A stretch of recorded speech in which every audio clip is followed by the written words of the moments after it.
वंदना रसोई में बर्तनों पर गुस्सा निकाल रही थी और बड़बड़ा रही थी। पता नहीं किस जन्म की दुश्मनी निकाल रही है मुझसे। हमेशा छुई मुई बनकर बैठी रहती हैं, जैसे मेरे आने से पहले इनके पास 8-10 नौकर चाकर होते थे। थोड़ा बहुत हाथ पैर हिलाने से इनका शरीर घिस जाएगा क्या? सब कुछ मेरे भरोसे छोड़ दिया है। बाहर से थक कर आओ और फिर घर में आते ही रसोई में लग जाओ। वंदना एक पढ़ी लिखी लड़की थी और उसका सपना था कि वह अपने पैरों पर खड़ी हो। उसने नौकरी के लिए कई जगह आवेदन भी दिया था। अनिकेत का रिश्ता आने पर उसने साफ कह दिया था कि शादी के बाद उसे नौकरी करने से कोई नहीं रोकेगा।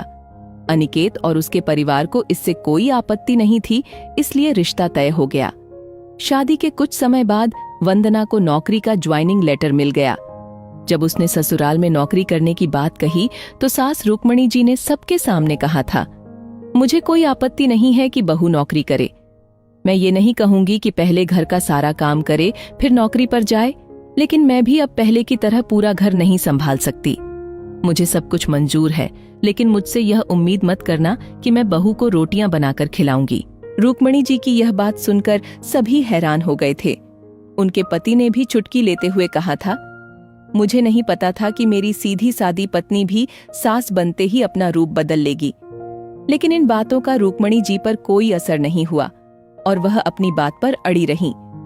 वंदना को नौकरी करनी थी और उसके पति और ससुर जी ने भी इसे मंजूरी दे दी थी।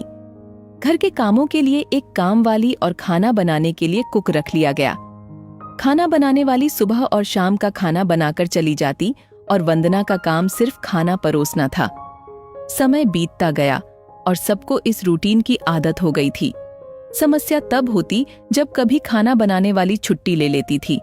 वंदना ऑफिस से आकर रोटियां बनाना बोझ समझती थी। वैसे तो रुक्मणी जी सब्जियां काट देती थीं, लेकिन बहू के आने के बाद रसोई में नहीं जाती थीं। इस समय वंदना को अपनी बैठी हुई सास बहुत खटकती थी। कुछ समय बाद वंदना के भाई की शादी तय हो गई और उसकी होने वाली भाभी भी नौकरी पेशा थी। वंदना की मां ने सगाई के समय गर्व से कहा था, मैं तो बहू के आने पर हाथ धरकर नहीं बैठूंगी। मेरी बहू को पूरी छूट रहेगी। बहू, तुम निश्चिंत होकर नौकरी करना, रसोई में संभाल लूंगी। वंदना की मां के उच्च विचार सुनकर सब खुश हो गए थे और वंदना ने भी कहा, काश मेरी सास भी आपकी तरह होती। लेकिन शादी के कुछ समय बाद वंदना की मां की बातें बदलने लगीं। उन्होंने वंदना से फोन पर कहा, बहू मेरी कद्र नहीं करती और अब तो मेरी दी हुई छूट मुझ पर ही भारी पड़ने लगी है। वंदना ने पूछा, मां क्या भाभी ने कुछ कहा? तो उसकी मां ने बताया कि वह अब किसी काम में मदद नहीं करती और उन पर हुक्म चलाती है। वंदना ने कहा, मां आप भाई से साफ कहें कि अपनी बीवी की लगाम खींचे। लेकिन उसकी मां ने कहा, किस मुंह से कहूं? मैंने ही अपनी बहू को सर पर चढ़ा लिया। अब मेरी हालत नौकरानी जैसी हो गई है। काश मैंने भी शुरू से ही घर गृहस्थी की पूरी जिम्मेदारी अपने सिर पर लेने से इनकार कर दिया होता तो आज मेरा ये हाल ना होता। वंदना को यह सुनकर अपनी सास की बातें याद आ गईं और उसने सोचा कि शायद उनकी सोच सही थी। उसने अपने मन में सोचा, काश मेरी मां ने भी मेरी सास की तरह पहले ही कह दिया होता कि वह बहू को रोटियां बनाकर नहीं खिलाएंगी।